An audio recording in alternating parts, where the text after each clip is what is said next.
And welcome back to the Overdog Podcast. Last week was a bye week, so we took a bye week as well. Quick recap. I'm not going to dig into Vanderbilt because everyone has already dug into the Vandy game. And I'm probably not going to say anything that you haven't already heard. Carson Beck wasn't his best. Missed some throws. Missed Marcus Rosemy-Jack Saint running wide open for what would have been a touchdown up the seam. Missed Dominique Lovett in the end zone, almost threw a pick six. Credit for the valiant effort on the tackle, although we're a starter now. We're not second string anymore, so let's have a little bit more self-awareness because it would be no bueno if Carson Beck got hurt right now going forward. Monroe Freeling, he was not the highest graded offensive lineman, but he impressed me more than anyone else in the trenches on Saturday, really on either side of the ball. Coming in for Xavier Truss. Truss was not having the best game. He rolled his ankle. He's trying to work his way back for Jacksonville. Mims trying to work his way back for Jacksonville. Ernest Green's playing pretty well at left tackle, and now Monroe Freeling's in the mix. I think it might be difficult to keep that young man off the field, especially if you have guys like Truss and Mims who are nursing ankle injuries. Thought he looked pretty good. Now, granted, Vanderbilt does not have the most dynamic defensive line, nothing like what Florida will have on Saturday. Bauer's injury, really bad timing. This is what has shaped up to be. If you'd have asked me in August, I may not have thought this, but this is going to be the toughest stretch of Georgia's schedule coming up. And I think it's time. Georgia can win these games, but it is obviously a huge loss. Brock Bowers is a unicorn of sorts. You don't get players like him very often. Brock Bowers is a lot like a Todd Gurley or a Nick Chubb or an A.J. Green. And you don't often get guys like that in your program. So it's not a good time to lose him. All hope is not lost. But it would not be good for Georgia to drop a game, especially with the weak part of their early schedule where they didn't exactly dominate like maybe we expected them to going into the season. But we'll move on to the Florida game. Vanderbilt, I think you put a bow on that. You don't take a ton away from a game that I never felt like Georgia was really in danger of losing. That's just my gut feeling watching the game. I was more concerned with them pushing the lead out and trying to cover a spread, which they were nowhere close to doing. But it never felt like the game was in doubt in a major way. Dejon Edwards looked really good. Kendall Milton looked really good. Hopefully those guys can stay healthy. Kendall Milton tweaked his knee and did come back into that game. I've got a feeling if that was a different opponent, maybe he does come back in. But they did not want to risk it. I don't know if it's turf. Turf is getting a bad rap lately, maybe rightfully so.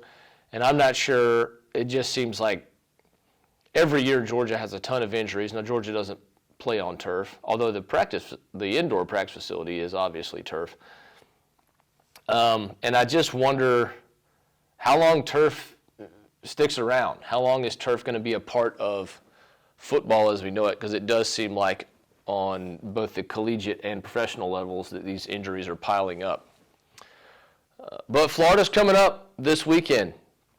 Georgia starts what is a slate of, or a gauntlet, if you will, of Florida, which is neutral site. Obviously in Jacksonville, you got Missouri at home, thankfully, because Missouri has turned out to be a real competitor in the SEC this year, I believe. Even if Georgia manages to beat them at home, I think they'll be a spoiler for some teams. I think they'll go to a good bowl game this year. And follow that up with Ole Miss at home. Ole Miss has just one conference loss. They beat LSU earlier this year in a shootout. And then Georgia has to go to Knoxville. Now, Tennessee, not the team we expected them to be, not a bad team. not the dynamic downfield passing game that we were expecting from Joe Milton. It's not shocking. He looked pretty good at the end of last season. It looked like he had maybe cleaned up some of the inaccuracy issues with his deep ball. And thus far, some of it has just been receiver drops, but the deep passing game has not been consistent for Tennessee. This is not Tennessee week, though. This is Florida week. And the last time we saw Florida, they were winning a shootout against South Carolina on the road, 41-39. Now, Florida has been bad on the road, so that's a big win for them. Graham Mertz goes for 423 yards and 3 touchdowns, 30 of 48 passing. His best game as a Florida Gator, and a real statement game for Florida. And I'm going to be cliche here. I don't want to be cliche. I hate being cliche, but I do believe this. I think this Saturday in Jacksonville is Florida's Super Bowl. I think if they could win this game, there's really not much else that could happen this season that would put a damper on their campaign. I also think if they won this game, they would have a pretty good shot to be successful the rest of the way out. Florida has already, remember, beaten Tennessee, which was a pretty big win for them. At home, though, not on the road. So I think Florida has nothing to lose here. They're going to give Georgia their best shot. Georgia does not have Brock Bowers. So my question is, and it's the same question everybody has, who's going to step up in Brock Bowers' absence?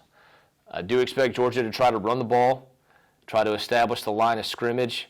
Which version of the offensive line will show up? Sometimes Georgia's offensive line looks really good, and sometimes they've looked really bad, and they haven't been able to get any movement up front.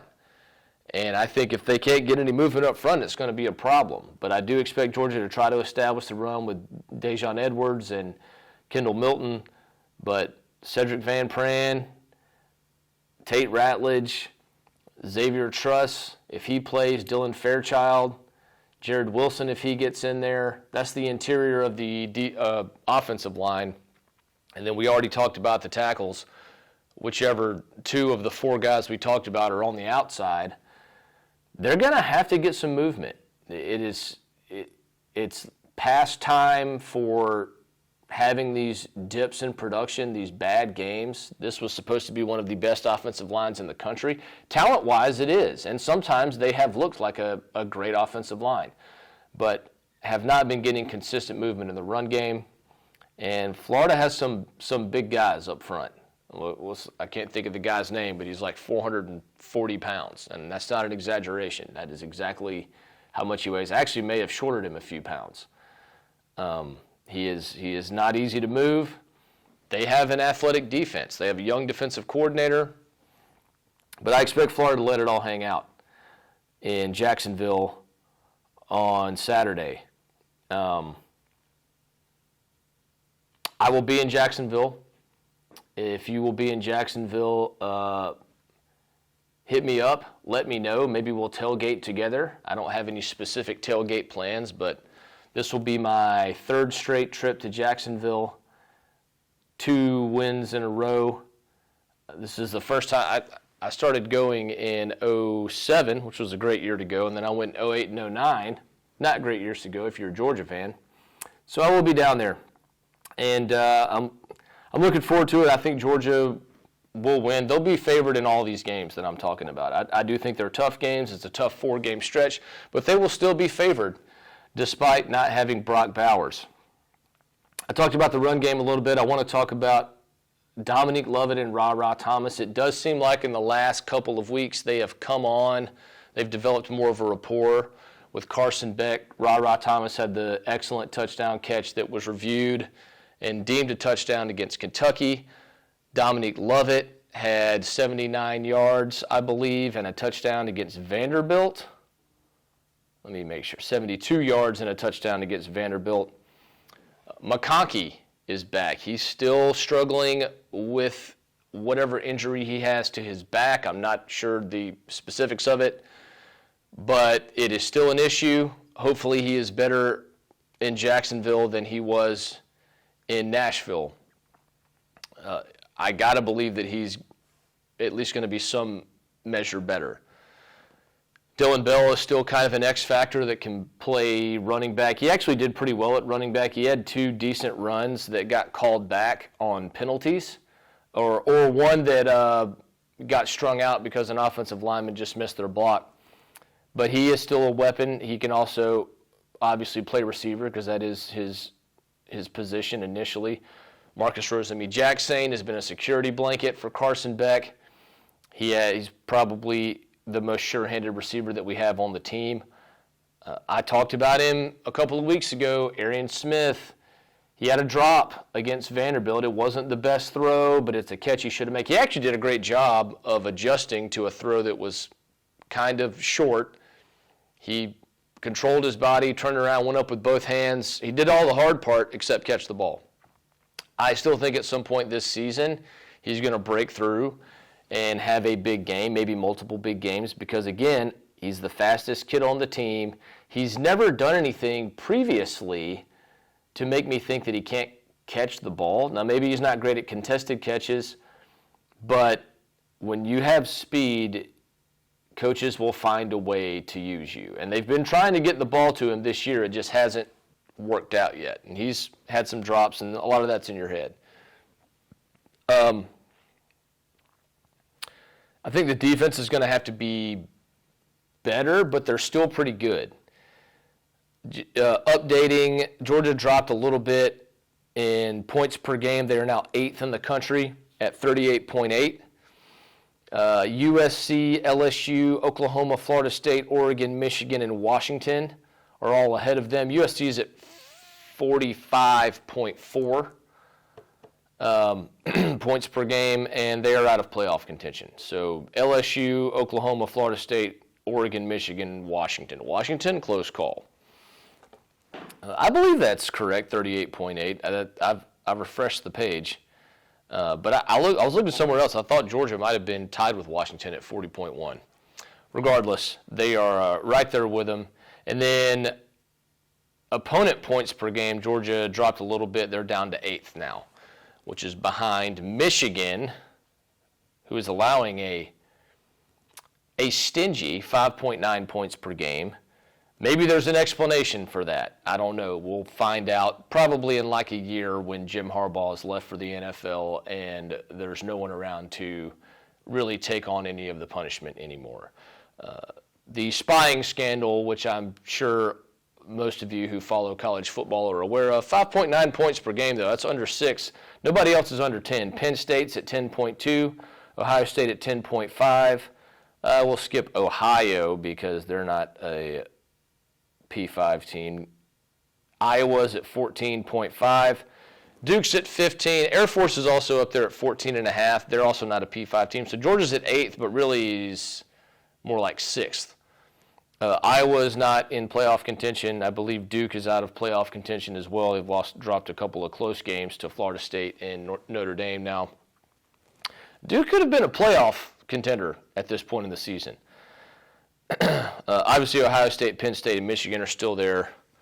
Ohio State and Penn State had that the slugfest, the low-scoring affair on Saturday on the big noon kickoff where Ohio State emerged victorious, mainly because they have Marvin Harrison Jr. and Penn State did not. I want to take a moment to address Alabama fans, or as I call them, Gumps, on Twitter. I feel that we have similar backgrounds and values. I don't want you to take my shots or my trolls personally. Sometimes it's hard to tell the difference between when I'm being serious and when I'm just trolling you. Some things start off as trolls, and then they become more serious as time goes by, and I start to think, wait, maybe there's something to this. For instance, a couple of years ago, I started saying that Alabama has not been as good since Kirby Smart left. And I was trolling because they had won 2 championships, even though the 2017 championship, if you try to argue with me about it, I have a whole thread of missed calls by Big Ten officials that I will show you, not just the blocked punt where Alabama fans say They agree Tyler Simmons was not offsides. Then they say, well, the play should have been negated because Alabama false started. They're right about that. Their main argument is that on a given play, Georgia did not commit a penalty, Alabama did, and Georgia still got flagged for a penalty, which might not be the airtight, foolproof argument that you think it is if you're an Alabama fan. I won't go through the whole list. If you've gone back and forth with me on Twitter, you have seen it. There's a face mask of DeAndre Swift. Jake Fromm gets punched in the back of the head, which would have put Georgia in field goal range. Any point swing in that game, and Georgia wins because that game went to overtime. Also, Najee Harris false start. I said I wasn't going to go through the list. I just went through it. Najee Harris also false started on the game-winning fourth down touchdown play. So it would have been backed up. I think it was 4th and 2, would have gotten backed up and would have been 4th and 7. If Saban kicks a field goal, which his kicker probably misses, the kid he had that year, Alabama would have lost the game in regulation. Then fast forward to the 2020 season. Well, half of Alabama's schedule had significant COVID opt-outs. I have a whole thread on that. I don't know all of them off the top of my head. I went through one day. I was just curious, which teams had COVID opt-outs. I think Alabama had one backup linebacker that opted out, but I'm talking about players that were projected to be starters or who were returning starters on Alabama's schedule who had significant COVID opt-outs. And then you have Ohio State, who basically started their season at Halloween that year because they're in the Big Ten. That's who Alabama beat for the national championship. So suddenly, the Alabama doesn't look quite as good since Kirby Smart left. Kirby Smart won 4 titles as the defensive coordinator at Alabama. That's not to say that Nick Saban isn't the greatest coach of all time. That's not to say that Alabama wasn't a dynasty.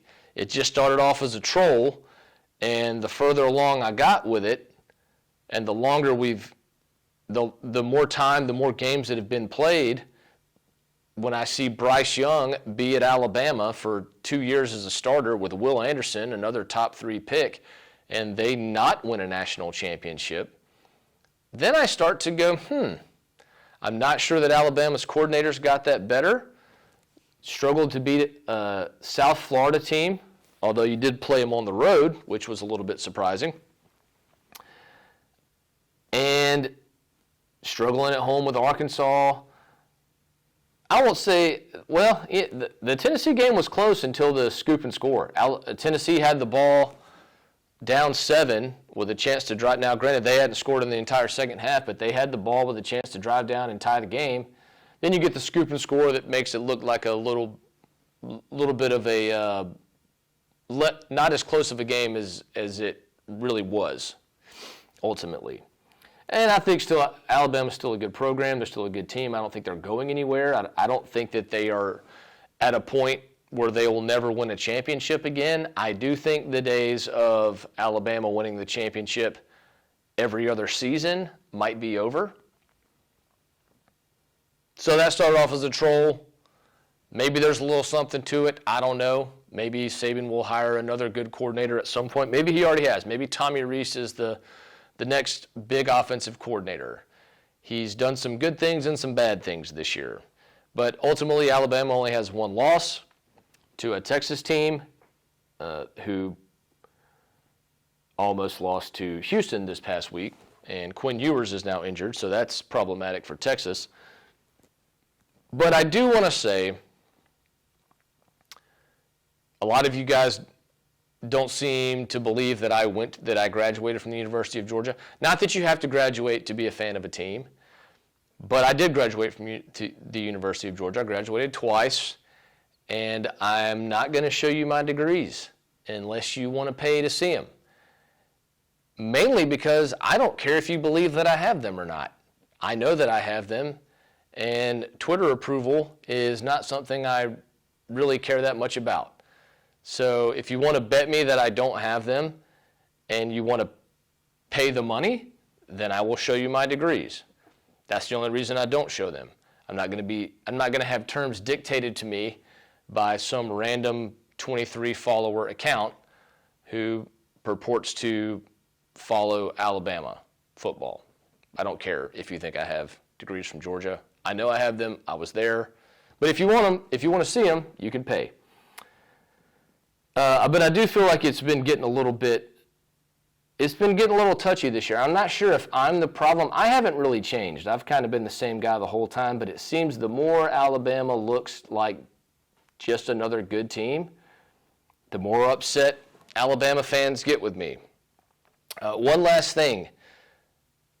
I will always make fun of you for claiming Jalen Hurts as an Alabama product because, as Brandon Walker said, he's not right about a lot of things, but as Brandon Walker said, if he had stayed at Alabama, he'd be a GA somewhere. He'd be a quarterback's coach somewhere. But he would not be in the NFL if he had stayed at Alabama. He played his best football at Oklahoma. I don't care. I know he played some good football at Alabama. Don't get me wrong. He did. He absolutely did. And he lost his spot to a really good player. But ultimately, had he stayed at Alabama, he would not be the quarterback of the Philadelphia Eagles. And the main reason that I will make fun of Alabama fans for claiming Jalen Hurts is that they get so upset about it because they know I have a point. I understand why you claim him. I understand that he was the SEC Player of the Year at Alabama as a freshman. I understand that he won playoff games there. I understand that he technically won a championship there even though he got benched at halftime. I understand all that. I get it. I get that Jalen Hurts claims Alabama, that he graduated from Alabama. I understand all of that. I can go stand in a parking garage and say, hey, I'm a car. Doesn't make me a car. I could paint myself with car paint. Doesn't make me a car. I can believe it. I can like cars. I can identify with cars. Now, that's not to say that Jalen Hurts doesn't have a more legitimate argument for being an Alabama guy than I do for being a car. But just because he says it doesn't make it true. And the only reason you get mad about it is because you know I have a point. If I said that Tua wasn't an Alabama product, you wouldn't argue with me about that because that's a stupid thing to say. He didn't go to school anywhere else. He only went to Alabama. That's where he was drafted out of. But Jalen Hurts went to play for Lincoln Riley, became a Heisman finalist for the first time in his career, which is a little bit more impressive than SEC Player of the Year, typically. And I think for Jalen Hurts' career, that was probably the crown jewel accomplishment. Otherwise, he would have been a Heisman finalist as a freshman. He wasn't. And again, it's nothing personal, but I will always relentlessly make fun of you for that. Several of you have me blocked, some prominent accounts, even people that I have met in person, who I think we would be pretty good friends. Do not get. I come from a friend group where we mercilessly clown each other, even if the party getting clowned is getting upset. If you get upset, you get clowned more. I thought this was America. I thought that's how it worked. I'm going to continue to clown you guys for claiming Jalen Hurts, and you're probably going to continue to get mad about it, but you can choose not to get mad about it because it's really all in good fun and it doesn't really matter.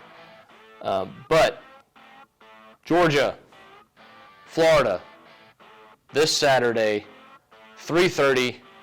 I'm looking forward to it. I will see you guys on Twitter. Thank you for joining us for the Overdog podcast, and we will catch you next time.